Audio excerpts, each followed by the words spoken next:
Okay, so tonight I am going to be talking about goal setting for writers.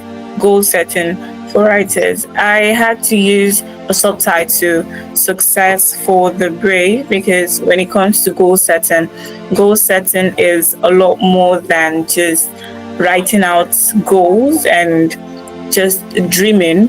We'll look into that in the course of this lesson. I have to mention, don't worry, I'll be quite brief because I understand that the webinar tonight isn't going to take that much time, and that's okay. So, goal setting, in fact, we'll come to understand what goal setting is, how we can set good goals, and the kind of goals that we should avoid. So, when I was creating this lesson, please, for clarity, if you have any questions, please just do well to write them down, because as I'm seeing your hand raised, I am assuming you have a question. Please just write them down, and after the session, we'll take questions. Thank you. Okay, so while I was when I started preparing my presentation, I thought of different ways to talk about this. I thought to just go straight up, talk about the kind of goals you should set, talk about the kind of goals you should not set, and just hit the nail on the head like that. That I will still do that, but I figured I'd rather use a different approach. I'd rather group these sets of these goal setting patterns into two figures and explain them so that we use them as example and choose who we want to follow. It's a lot easier to replicate an action when you see someone do the same thing, or someone that has done the same thing and you've seen how the person has done it. So we're going to be working with two personalities today, and it's going to be more like a story session. At the same time, I'll be passing the values that I have to share today. So for the areas of concentration, we will first understand the concept, and then we'll go on to talk about the two categories of writers. Remember, we're talking about writers today. We're not talking about any other category of people. So I have grouped them into two. One, the safe writer, and the second, the flinching writer. I know very well that you might be thinking, we're talking about goal setting. What does safe and flinching have to do with goal setting? But we will consider all of that in the course of this lesson. And then after that, we'll talk about the crossroads, which is a very crucial point for all writers that are present this night. So let's understand the concept of goal setting. Goal setting is simply the act of foreshadowing achievements and outlining steps that you can make to make these dreams a reality. So it is not just planning. Goal setting is not just planning. You are planning for you're not just writing out certain plans. You are preparing an event that you want to happen. You are seeing something that has not happened and you believe that it will happen. So you're preparing for it and you're writing out plans on how you can get there. That is goal setting. Goal setting involves you being able to view what you want, you being able to foreshadow. I think we must be very familiar with that term. I had to stick to certain words so that it flows very well.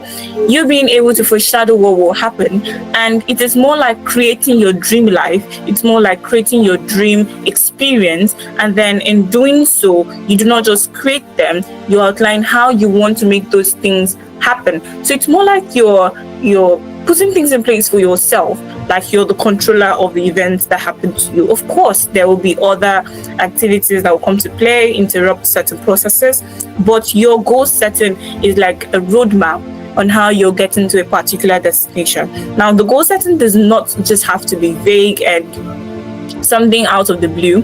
It must, of course, I know very well that by this time we must be familiar with the acronym SMART goals. It must be specific, measurable, achievable, relevant, and time-bound. Your goal must be able to fulfill all of these characteristics. Must be specific, must not be vague. I want to be rich. What's the essence of being rich? How do you want to get there? What do you want to be rich in? So you must be as specific as possible, must be measurable. People set goals that they will not be able to measure.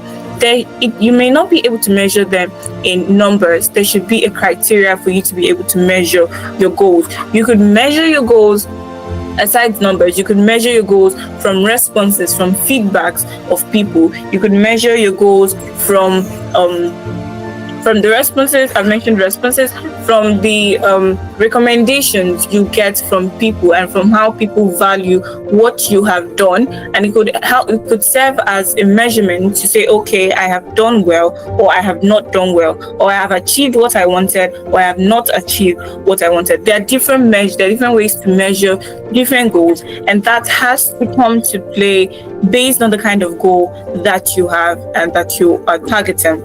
Your goal has to be achievable. Please, in as much as we want you to think outside the box, please also think of something and set goals that you can achieve. Must be relevant, of course, that explains itself, and time bound. It should not be forever. Anything can happen anytime. Now, significant success in writing is not a result of mere luck, but answers to packaged prayers. I know that kind of seems like a wordplay, but I had to use that because that fit properly.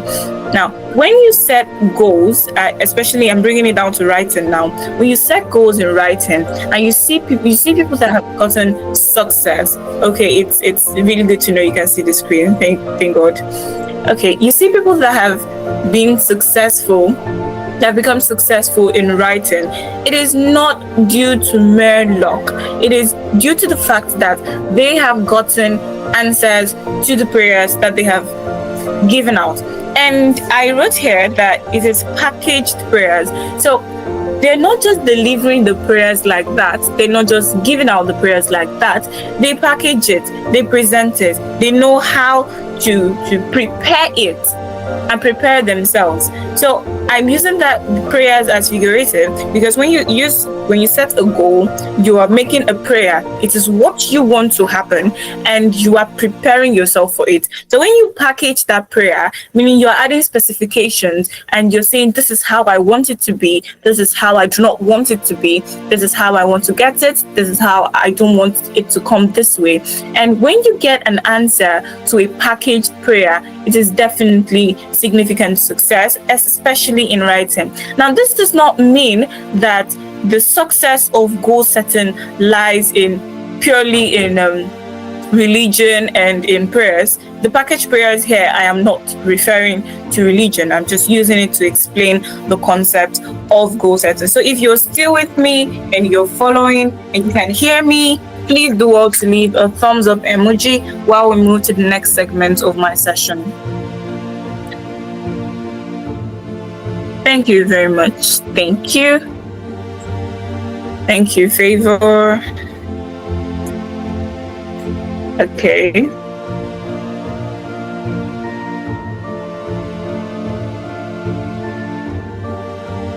All right. So the next part of this session, we will be talking about the safe writer. Now, having grouped these writers into two, the safe writer and the flinching writer, I will not tell you which writer persona is the good one. I will not tell you which writer persona is the bad one. I will not tell you which writer persona you should follow or which writer persona you should avoid. From their attributes and their characteristics, you will be able to identify which one you should follow and which one you should walk in their path. Now, from the safe writer, I'm pretty sure you can see the screen and you can go through the attributes of the safe writer.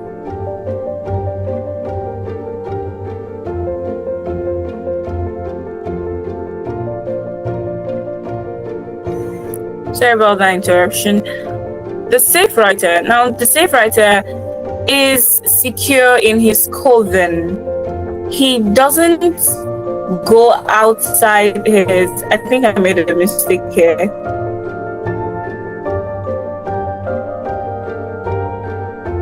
The safe writer does not go outside the box and from what he had already prepared. Please give me a second. This is safe. All right. Now the safe writer is secure. The safe writer does not get the safe writer does not get threatened.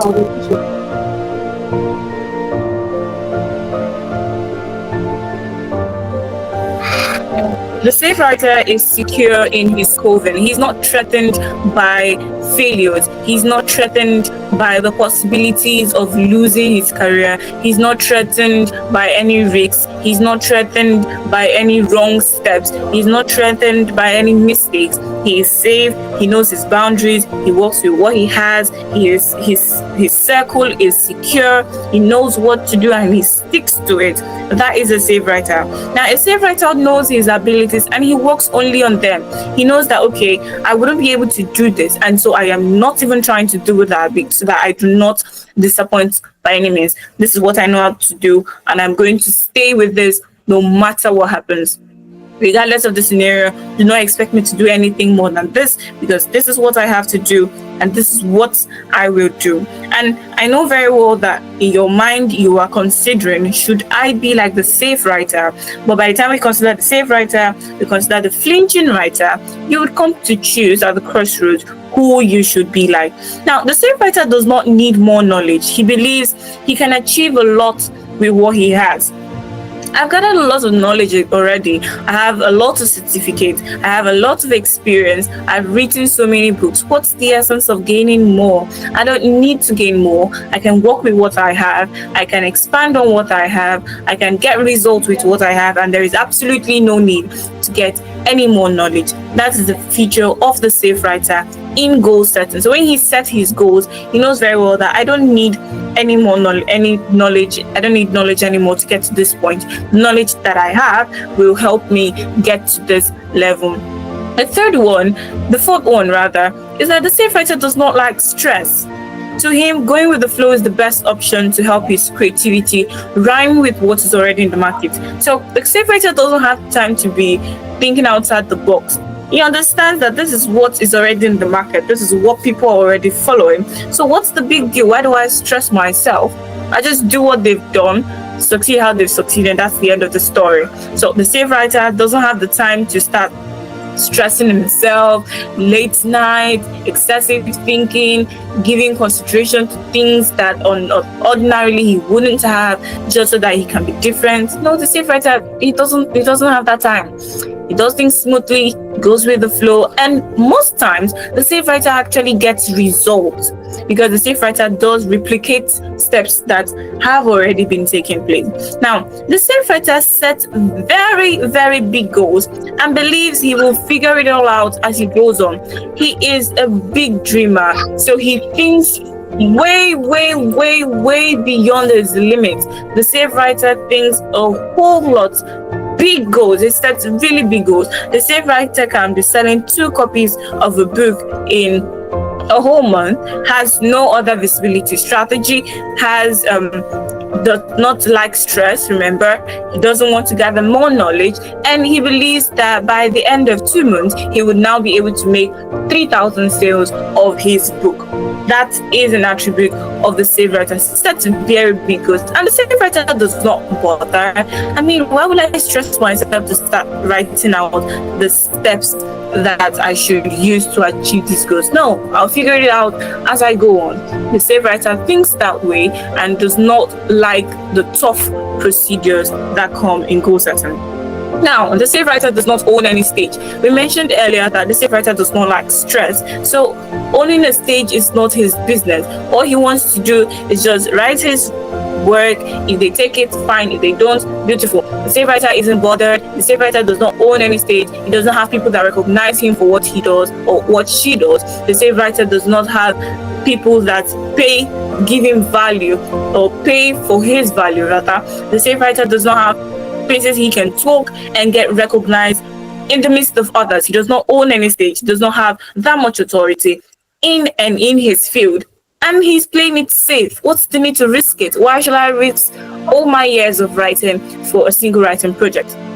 These rather are the attributes of a safe writer. And at this point, I would like to know your opinion. Do you think you, as well as every other person on this call, should follow the steps of a safe writer? So let me know quickly in the chat box, yes or no. Would you like to work as a safe writer, or would you want to find out what the attributes of the other writer are and see if you can compare and find out which one is better? No, P said no. Okay, that's interesting. So Peace does not want to be secure. Peace does not want to work with her abilities. Okay, that's fine. Any other person? Would you love to be a safe writer? Would you like to have the attributes of a safe writer? Okay, so while you're thinking about, okay, I think I just saw a response. All right, Daniel said no. That's still okay. Oh, that's yes. Okay, Daniel said yes. All right, that's interesting. That's interesting. Now we'll go on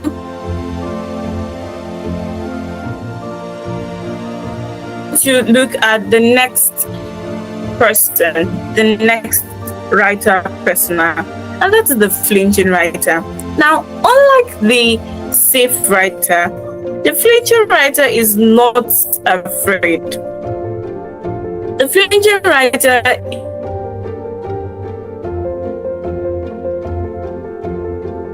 is not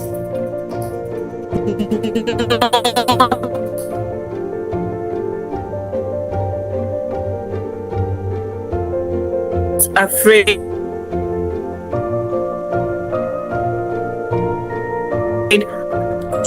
to go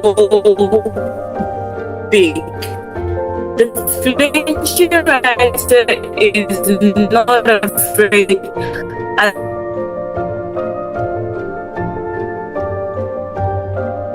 all. If he wants, the flinching writer is the kind of person that will tell you if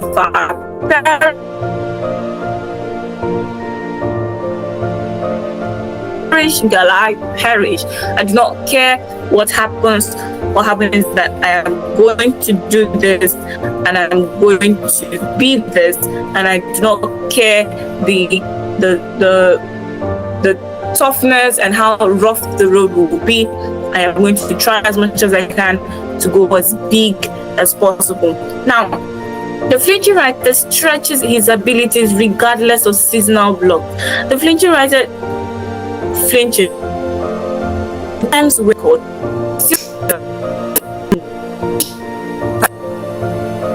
Trust himself. He understands that the tough. I trust myself to learn more. I trust myself to claim. I trust to achieve what I have said to. I trust myself to be determined and to be dedicated. The flinching writer keeps putting in his hand into the fire, even if he pain is. I don't think you'll be thinking, you've seen a fire. Why are you putting your hand in it when you know very well that it's going to hurt you? But in this case, setting goals has to do with daring to be more, has to do with putting yourself into that hot furnace and you as processed gold. Now, if you is not being afraid of, is not afraid of being in. Yeah, stands. Not everybody looks. As long as things that are not against standards, the flinching writer is not afraid of being the only one. If everybody wants to say it's a lie, and I know that this is true, I have to say that it is true. And even if everybody turns against me, the flinching writer is not afraid. He just says what he has to say with the confidence that is not of. The flinching writer is not afraid of failure. He understands that to get to where he wants to get to, he has to fail, he has to get back up, and he has to continue. But he does not go on and keep repeating the same mistakes. He understands where he did wrong, he corrects them, but he still understands that there's every possibility that I may fail again, and he's not scared of it. The only thing he's terrified of is idleness. He's scared of being at a spot where he does not carry out any activity to grow. He's scared of being at a spot where he does not put in effort. He's scared of being at a spot where all he does all day is sit down and wait for success to happen like a bolt from the blue. That is an attribute of a flinching writer. Now, the last attribute of a flinching writer is that the flinching writer fails, the flinching writer cries, but the flinching writer goes again with style until he gets what he wants. Like I mentioned earlier, he's not afraid of failure. He fails. The failure hurts him. He cries. He's pained. Maybe he has lost the process. He will learn his lesson and he goes again with style. He adjusts his pattern. He said, okay, this is how I did it the first time. I'm not going to do it like this again. I work with this so that I will get better results. He moves in and he moves in strategically. I think I'm very, very familiar or used to the word strategically because a flinching writer understands that, okay, if this did not work, then this will work. And he prepares himself. So despite the pain that the flinching writer goes through, the flinching writer understands that he has to achieve what he wants to achieve. And until he gets that, there is no stopping him. And the flinching writer keeps going on till he gets the result that he seeks. I want to believe that by this time, you know very well who you are going to follow, the person's footsteps that you're going to walk in. And that is where we get to the crossroads. You have to decide. You want to stay safe, you want to play it safe, or you want to flinch till you get it done. You put your finger in, put your finger out. It hurts you, you get back. Or you just play it safe. No need to stress yourself. No need to go hard. No need to risk certain things. No need to go beyond your limits. Or words, you stay at the crossroads. Well, girl, I can't decide for now. I can't tell you if I'm going to be playing it safe or if I'm going to be flinching. Let's see. You have to make your choice. And I would advise, from a personal point of view, that you walk in the path of the flinching writer. You try, it gets hard, you keep trying. You fail, it pains you. You learn from your failure. Remember, the flinching writer did not just fail and repeat the mistakes he made. He failed, he learned, he cried, he adjusted himself, and he walked in with style. This is the kind of writer you should follow. And from the lesson today, I want to believe that you have gained a lot when it comes to goal setting, and you now know how to prepare and package your goals to get the best result. As always, I want you to progress. Thank you for having me on the call tonight.